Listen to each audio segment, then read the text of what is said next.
बच्चों, आज मैं आपको वापस फिर गद्य के पाठ पर आ गई और मैंने आपको सोचा कि लंबे समय के बाद व्याकरण पढ़ाया, पद्य पढ़ाया, कहानी पढ़ाई, वापस आपको गद्य पाठों पर ले आऊं। गद्य पाठ 6 जो है, छठा पाठ जो है, अब कहाँ दूसरों के दुख से दुखी होने वाले। निदा फाजली का लिखा हुआ ये जो पाठ है, ये वास्तव में बहुत दिल को छूने वाला पाठ है। अब मैं आपको थोड़ा सा निदा फाजली के बारे में बता दूं कि 12 अक्टूबर 1938 को दिल्ली में जन्मे निदा फाजली का बचपन ग्वालियर में बीता। निदा फाजली उर्दू की 60वीं पीढ़ी के महत्वपूर्ण कवि माने जाते हैं। आम बोलचाल की भाषा का इन्होंने प्रयोग किया है और ऐसी कविता करने में ये महारत प्राप्त किए हैं। निदा फाजली अपनी गद्य रचनाओं में, शेर व शायरी में बहुत कुछ थोड़े में कह देने के वाले कलाकार हैं और उर्दू शब्दों की भरमार तो इनकी खासियत है। शायरी की किताब खोया हुआ सा कुछ के लिए 1999 में साहित्य अकादमी पुरस्कार से सम्मानित निदा फाजली की आत्मकथा का पहला भाग दीवारों के बीच और दूसरा दीवारों के पार शीर्षक के नाम से प्रकाशित हो चुका है। इन दिनों फिल्म उद्योग से संबंधित है और इस तरीके से बहुत संक्षिप्त परिचय के बाद मैं आपको थोड़ा बहुत पाठ परिचय भी देना चाहूँगी कि इस पाठ में लेखक निदा फाजली ने दिन प्रतिदिन मनुष्य की बढ़ती स्वार्थवृत्ति की ओर संकेत किया है। जिस धरती को कुदरत ने अनेकानेक जीवधारियों को उपहार स्वरूप दी थी, उसे इंसान ने अपने स्वार्थ के वशीभूत होकर अपनी जागीर बना ली।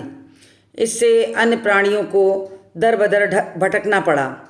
इससे अनेक जीव नष्ट हो गए तो अनेक जीव मारे मारे फिरने को विवश हो गए। इतने पर भी मनुष्य का स्वार्थ समाप्त नहीं हुआ।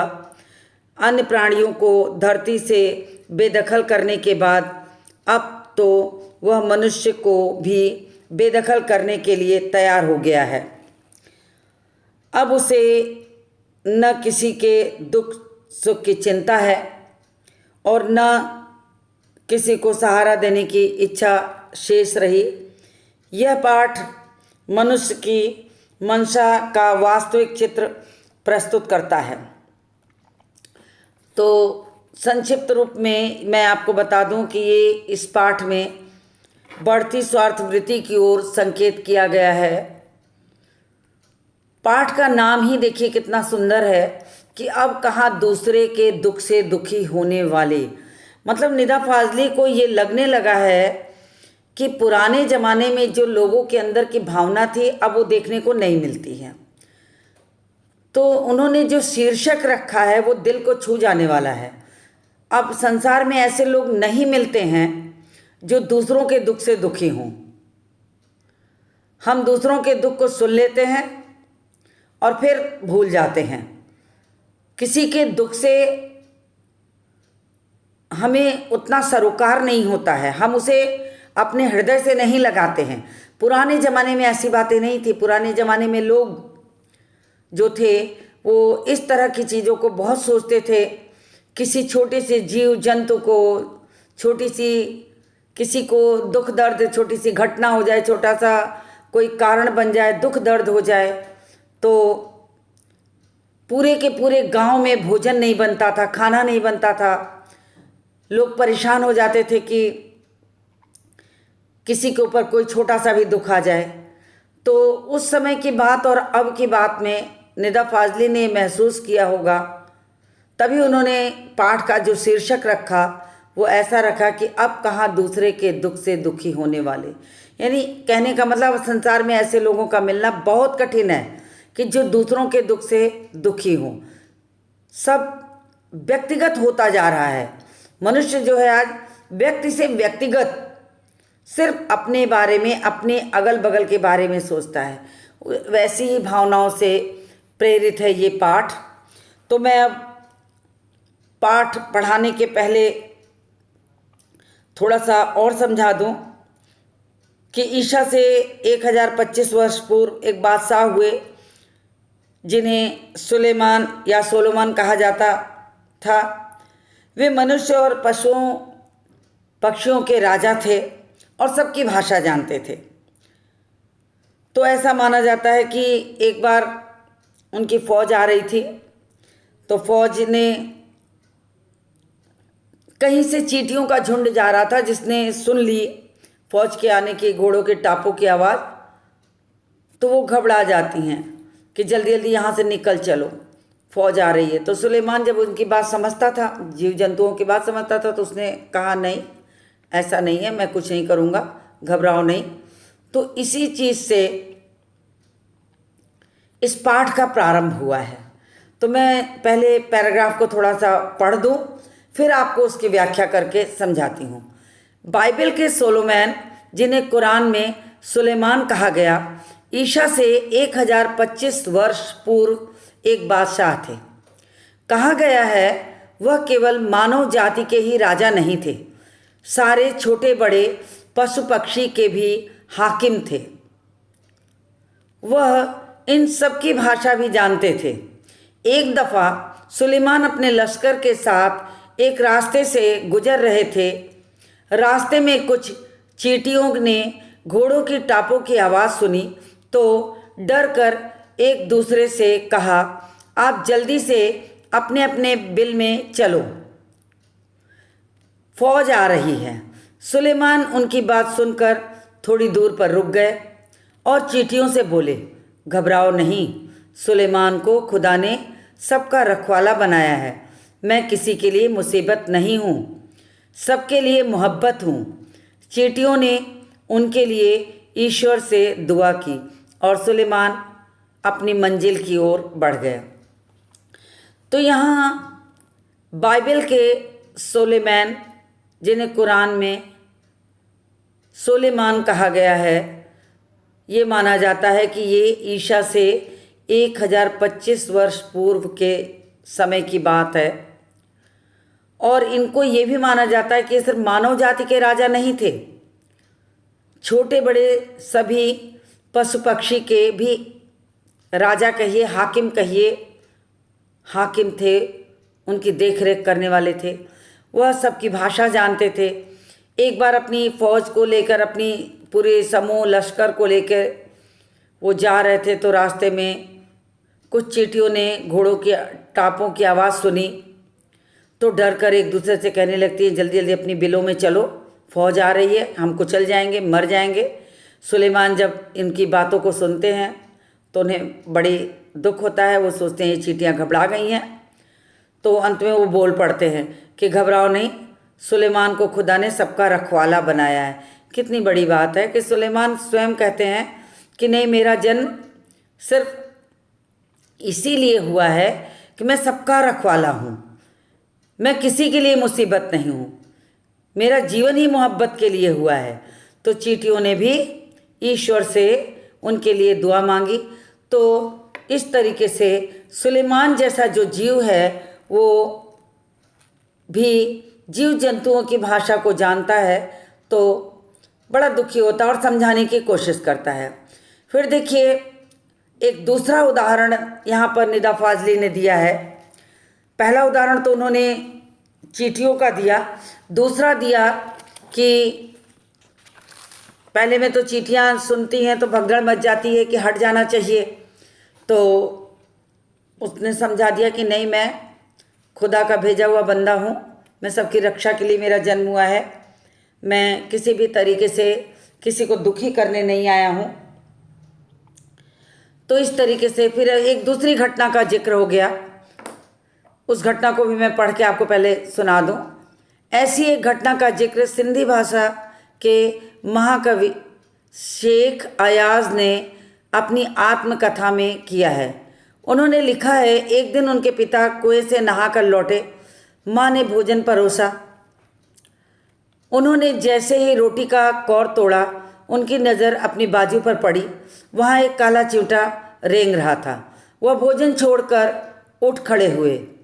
माँ ने कहा, क्या बात है, भोजन अच्छा नहीं लगा? शेख अयाज के पिता बोले, नहीं, यह बात नहीं है। मैंने एक घर वाले को बेघर कर दिया। उस बेघर को कुएं पर उसके घर छोड़ने जा रहा हूँ। अब यहाँ पर एक और घटना का जिक्र किया गया। सिंधी भाषा के जो महाकवि शेख अयाज हैं, उनकी घटना का जिक्र किया गया है कि एक बार वो कुएं से नहा के लौटने लगे। घर पहुँचे तो माँ ने खाना परोस दिया और वो रोटी के तोड़े से तोड़ के खा ही रहे हैं। जैसे ही खाते हैं उनको लगता है कि बाँह पर कुछ रेंग रहा है। उनकी निगाह जाती है बाँह पर, तो देखते हैं, अरे इस पर तो एक कांटा मोटा सा चींटा पड़ा हुआ है। तो वो सोचते हैं, अरे अभी तो मैं नहा के आया था और फिर चींटा पड़ गया मेरे। और किसी एक छोटी सी जीव को मैंने तो बेघर कर दिया।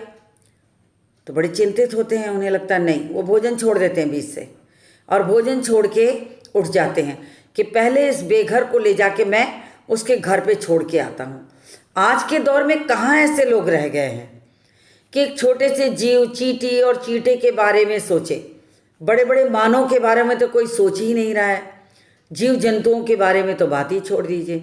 तो निदा फाजली की सोच देखिए कि लेखक ये कहते हैं कि उस जमाने की बात कर रहे हैं कि जिस जमाने में लोग जीव जंतुओं के बारे में भी सोचते थे, पेड़ पौधों के बारे में भी सोचते थे। आज मनुष्य के बारे में हम नहीं सोच पाते हैं। तो इन्होंने उसी घटना का जिक्र करते हुए कहा कि शेख अयाज ने क्या किया कि नहीं, कोई बात नहीं है, मैं पहले इस बेघर को, उस चींटे के लिए कहा कि इस बेघर को मैं पहले उसके घर छोड़ के आता हूँ, फिर भोजन करूँगा। तो कितनी बड़ी बात थी। आगे देखिए, बाइबल और दूसरे पावन ग्रंथों में अब एक छोटा सा दूसरा जिक्र किया जा रहा है। बाइबल और दूसरे पावन ग्रंथों में नूह नाम के एक पैगंबर का जिक्र मिलता है। उनका असली नाम लश्कर था, लेकिन अरब ने उनको नूह के लक़ब से याद किया। वह इसलिए कि आप सारी उम्र रोते रहें। इसका कारण एक जख्मी कुत्ता था। नूह के सामने से एक बार एक घायल कुत्ता गुजरा। नूह ने उसे दुत्कारते हुए कहा, दूर हो जा गंदे कुत्ते। इस्लामों में कुत्तों को गंदा समझा जाता है। उन्होंने कहा कि दूर हो जा गंदे कुत्ते, तो साथ ही बताया कि इस्लाम में कुत्तों को गंदा समझा जाता है। कुत्ते ने उनकी दुत्कार सुनकर जवाब दिया कि ना मैं अपनी मर्जी से कुत्ता हूँ और ना तुम अपनी मर्जी से इंसान हो। बनाने वाला सबका तो एक ही है। अब देखिए, यहाँ पर इन्होंने जिक्र किया कि एक नूह नाम के एक पैगंबर हैं जिनका कि असली नाम लश्कर है, और लोग उन्हें नूह के लक़ब पदवी के नाम से, पदवी देकर इस नाम से लोग उन्हें याद करते थे। तो उनका उल्लेख बाइबल के अन्य ग्रंथों में मिलता है। लश्कर को ही अरब का नूह माना जाता है। एक बार उन्होंने किसी गंदे कुत्ते को दुत्कार दिया जिसके लिए वे जीवन भर पछताते रहे। कुत्ते ने भी जवाब दे दिया कि भाई, मैं ना तो अपनी मर्जी से कुत्ता हूँ और ना तुम इंसान हो, तो किसी की मर्जी से कुछ नहीं होता है। इसका जवाब देकर यह सीख लेना चाहिए कि हमें किसी भी प्राणी की उपेक्षा नहीं करनी चाहिए। किसी भी प्राणी को हमें उपेक्षा की नज़र से नहीं देखना चाहिए, क्योंकि किसी को अच्छा या बुरा बनाना ईश्वर का काम है, हमारा काम नहीं। किसी को भी अच्छा या बुरा कहना ईश्वर का काम है। इसलिए जब कुत्ते को दुत्कारते हैं, गंदा समझा जाता है इस्लाम में, तो उन्हें लगता है उन्होंने गलती की है, दूर होने को कहा है। तो इस तरीके से वे समझाने की कोशिश करते हैं कि कुत्ते के माध्यम से कि कोई भी अपनी मर्जी का मालिक नहीं है। सब जो हैं ईश्वर के बनाए बंदे हैं, ईश्वर की मर्जी से चलते हैं। आगे लिखा है, मट्टी से मट्टी मिले खो के सभी निशान, किसमें कितना कौन है कैसे हो पहचान। इन्होंने कहा है कि सारे संसार के जो मनुष्य हैं इसी मिट्टी से जन्मे हैं, इसी मिट्टी में मिल जाते हैं। सारे निशान जब मिल जाते हैं इसी मिट्टी में, क्योंकि कहा जाता है क्षिति जल पावक गगन समय, मतलब मिट्टी से जन्म हुआ है और अंत में भी जाते भी हैं मिट्टी में। चाहे हम दफनाए जाए, चाहे हम जलाए जाए, मिट्टी में ही मिलना है, तो मिट्टी में ही जाके हम समा जाना है। तो फिर ये इंसान में कि तुम बड़े हो हम छोटे हैं, वो मनुष्य है वो जानवर है, उसको वो बहुत बड़ा है, ये सब छोटे बड़े का भेद जो तमाम चीज़ें बताई हैं वो उचित नहीं है। तो नूह ने जब उनकी बात सुनी और दुखी हो मुद्दत तक रोते रहे, तो उसी पर उन्होंने समझाया कि ना मैं अपनी मर्जी से कुत्ता हूँ, ना तुम अपनी पसंद से इंसान हो, सबको बनाने वाला एक ईश्वर है। आगे का अंश है, महाभारत में युधिष्ठिर का जो अंत तक साथ देता है वह भी कुत्ता ही रहता है। मैं आपको थोड़ा सा महाभारत की कथा बता दूं कि महाभारत के युद्ध के बाद जब राजपाट कर लिए, कुछ समय के पश्चात उन्हें ये लगा कि अब तो कोई स्थिति नहीं बनती है, समाज में संन्यास का समय आ गया है, तो वे अपने पांचों भाइयों और पत्नी के साथ हिमालय पे जाना चाहते हैं, चले जाते हैं। तो जब वो जाने लगते हैं तो एक कुत्ता उनके साथ पीछे पीछे पीछे पीछे अंत तक जाता है। तो वह भी प्रतीकात्मक स्वरूप में एक कुत्ता ही था, यानी कहने को तो यद्यपि ये माना जाए तो वो यमराज थे, लेकिन प्रतीक स्वरूप में कुत्ता ही उनके साथ गया था। सब साथ छोड़ते गए, लेकिन अंत में वो कुत्ता अंतिम क्षण तक उनके साथ रहा, अंतिम द्वार तक उनके साथ रहा। तो इस तरीके से दिखाया गया है कि किसी को छोटा बड़ा समझना उचित नहीं है, किसी को भी ये नहीं कहना चाहिए कि ये छोटा है ये बड़ा है। इन्होंने आगे कहा है, दुनिया कैसे बावजूद में आई, पहले क्या थी, किस बिंदु से इसकी यात्रा शुरू हुई, इन प्रश्नों के उत्तर विज्ञान अपनी तरह से देता है। धार्मिक ग्रंथ अपनी अपनी तरह से संसार की रचना भले ही कैसे हुई हो, लेकिन धरती किसी एक की नहीं है। इन्होंने कहा कि दुनिया कैसे वजूद में आई, पहले क्या चीज़ थी, बाद में क्या आई, किस बिंदु से इसकी यात्रा शुरू हुई, ये सारे प्रश्न अगर विज्ञान की तरह से हम देखें तो कुछ अलग सुनने को मिलता है कि धरती पर मनुष्य के जन्म से लेकर धार्मिक ग्रंथों में अपनी अपनी अलग अलग बातें बताई गई हैं, अलग अलग चीज़ें बताई गई हैं। संसार की रचना भले ही कैसे हुई हो, लेकिन धरती किसी एक की नहीं है। वास्तव में निदा फाजली ये कहना चाहते हैं कि अगर कोई ये कहे कि धरती सिर्फ मेरी है तो ये उचित नहीं है। धरती इस पर जन्मे कोई भी जीव जंतु हो, कोई भी चीज़ें हों, मनुष्य हो, सबका हक धरती पर बराबर है। यही उन्होंने कहा कि कोई लाख कहे, छोटा बड़ा बताए कि छोटे बड़े हैं हम, ये कुत्ता है, वो जानवर है, वो मनुष्य है, किसी का कोई हक नहीं। लेकिन ईश्वर ने जितने भी जीव जंतुओं को इस धरती पर पैदा किया है, वे सारे जीव जंतु पर धरती पर उनका एक हक है, एक बराबर हक है। तो यही निदा फाजली बताते हैं कि धरती किसी एक की नहीं है।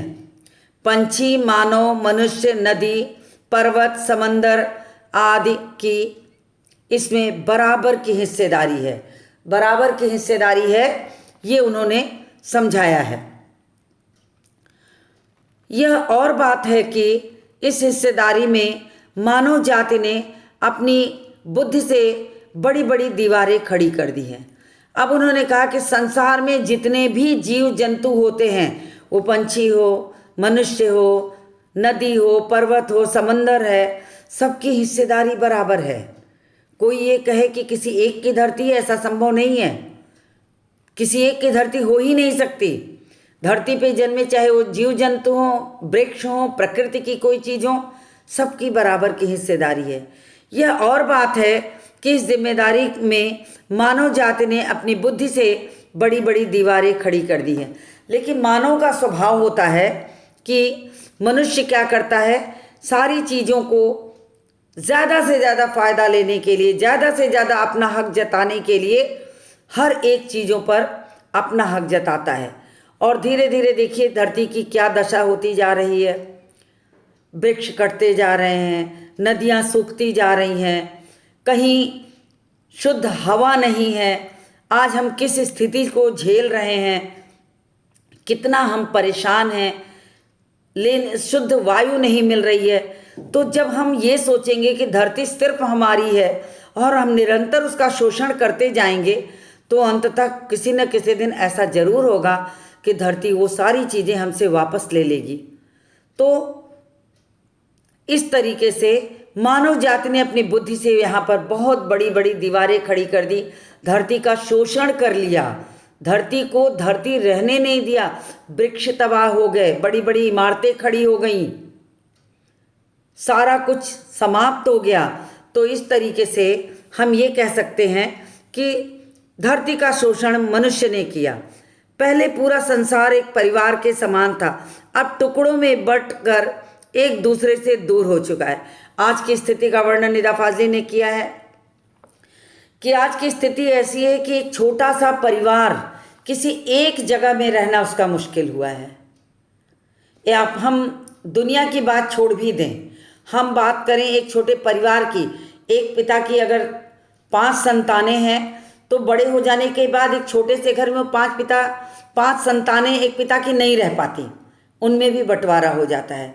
तो इस तरीके से देखा जाए तो हम ये मान सकते हैं कि सब अपनी हिस्सेदारी उसमें जताता है। मानव जाति ने अपनी बुद्धि से बड़ी बड़ी दीवारें खड़ी कर दी।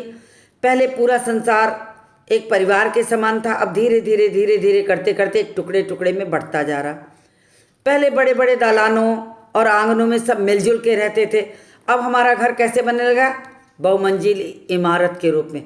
छोटे छोटे डिब्बे हैं, 1 BHK 2 BHK, हम उसी में, जहाँ से सीधी सूरज की रोशनी नहीं आती, खुली हवा नहीं मिलती, उसी में जीवन सिमटता चला जा रहा है। अब आंगन और बड़े बड़े दालानों की बात सपना हो गई है, वो सारी चीज़ें अब हमें देखने को भी नहीं मिलती हैं। जैसे घरों में जीवन सिमटने लगा है, बढ़ती हुई आबादियों ने समंदर को पीछे सरकाना शुरू कर दिया। अब यहाँ पर आकर के इन्होंने कहा कि स्थिति क्या हुई है कि मनुष्य औद्योगिक विचारों का बनता जा रहा है। उसका बस, अगर देखा जाए तो उसका बस चले तो वो धरती को निचोड़ के उसके अंदर की चीज़ों को ले ले, लेकिन देने के लिए उसके पास कुछ नहीं है धरती को। वृक्ष जो उसकी प्राणवायु देते हैं हमें, हम उनको नहीं रहने देते, हम उनको जीवित नहीं, हम उनको काट कर या तो वहाँ फैक्ट्रियाँ बना देते हैं या बहुमंजिली इमारतें बना देते हैं। लेकिन परिणाम क्या होता है उसका कि किसी न किसी दिन वो धरती उलट करके सारी चीज़ें हमसे ले लेती है, प्रदूषण हो जाती है। आज शुद्ध हवा नहीं है, शुद्ध चीज़ें नहीं हैं, तो धीरे धीरे करते करते ये सारी चीज़ें जो हैं धरती पर से समाप्त होती चली जा रही हैं। मनुष्य जो है बिल्कुल विनाश लीला की ओर बढ़ता जा रहा है। उसे ये समझ में भी नहीं आता है कि उसका जीवन किस तरह चलेगा, किस तरह वो अपने जीवन की चीज़ों को आगे बढ़ाएगा। तो प्रदूषण बढ़ता जा रहा है, पेड़ पत्ते पंछी सब कुछ धीरे धीरे खत्म होते जा रहे हैं। चारों ओर हम शुद्ध हवा नहीं पा रहे हैं, पेड़ों को रास्ते से हटाना शुरू कर दिए, पंछियों को भगा दिए, कहीं एक हमें जीव जंतु नहीं दिखाई पड़ते। इस तरीके से धरती की जो चीज़ें हैं वो धीरे धीरे नष्ट होती चली जा रही हैं। इसी बात को लेकर के निदा फाजली ने ये बताया है कि आज जो मनुष्य का स्वभाव है वो ऐसा होता जा रहा है कि हम दूसरों के दुख से दुखी नहीं होते। आज ऐसे लोगों की कमी होती चली जा रही है धरती पर। हम मनुष्य धरती का मात्र शोषण करते हैं, हम उसे चूस करके उसके अंदर का समस्त रस निकाल लेना चाहते हैं। पेड़ों को काट देते हैं, पंछियों का रहने का स्थान चला जाता है, वातावरण अशुद्ध हो जाता है, लेकिन विनाश लीला धीरे धीरे धीरे धीरे पांव पसारती जा रही है, बढ़ती जा रही है।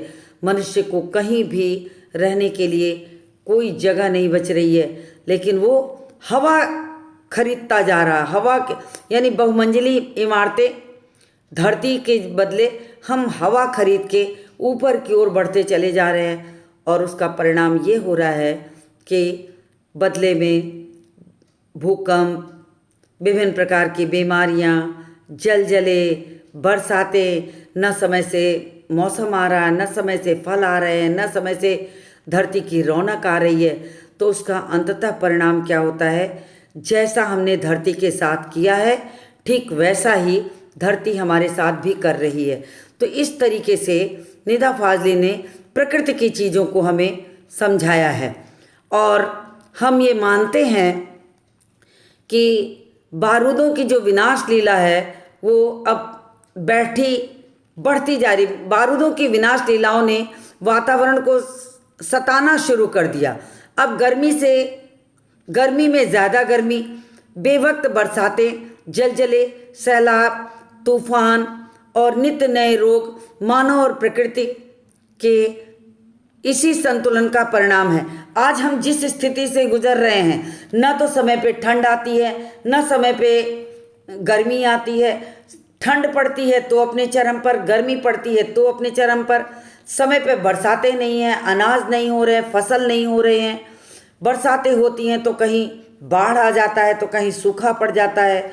यानी कुल मिलाकर कहने का ये मतलब है, नित्य नए रोग। आज की स्थिति देखिए कि मानो कैद हो गया है, मानो कैद हो गया है। एक नित्य नए रोग का हमें सामना करना पड़ा। हमारा जीवन पशु और पक्षियों से भी बदतर होता जा रहा है। मानव और प्रकृति के इसी असंतुलन के परिणाम से अब प्रकृति की सहन करने की जो शक्ति है वो धीरे धीरे खत्म होती जा रही है। नेचर की सहन शक्ति की भी एक सीमा होती है। नेचर के गुस्से का एक नमूना कुछ साल पहले बम्बई, मुंबई में देखने को मिला था, और यह नमूना इतना डरावना था कि बम्बई निवासी डरकर अपने अपने पूजा स्थल में अपने अपने खुदाओं से प्रार्थना करने लगे। अब यहाँ पर लेखक ने हमारा ध्यान आकर्षित किया है नेचर की तरफ, प्रकृति की तरफ। प्रकृति की भी एक सहन शक्ति की सीमा होती है। जब हम प्रकृति को निरंतर तकलीफ़ें देंगे, हम उसे सताएंगे, हर प्रकार से उसका स्वाभाविक रूप नष्ट करेंगे, तो उसके भी सहन शक्ति की एक सीमा होती है। और जब प्रकृति गुस्सा क्रोध में आ जाती है, तब प्रकृति किसी की नहीं होती है। तब हमें ऐसी चीज़ों को देखना पड़ता है जिनकी हमने कभी सपने में कल्पना नहीं की थी। हम एक नित्य नए परेशानियों को झेलने लगेंगे।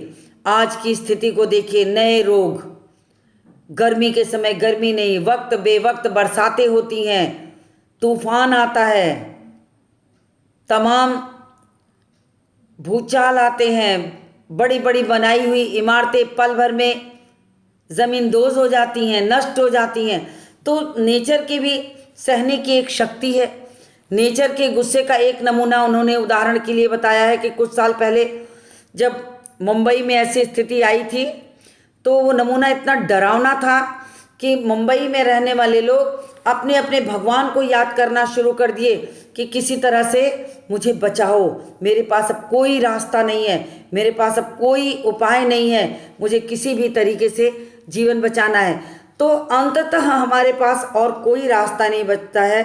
हम उस सत्ता के पास चले जाते हैं कि हमारी रक्षा करो, लेकिन जब हमें सही तरीके से धरती की रक्षा करने की बात आती है तब हम अपनी सारे दायित्व को भूल जाते हैं और भूल करके हम सिर्फ ये जानते हैं कि ये धरती सिर्फ हमारी है।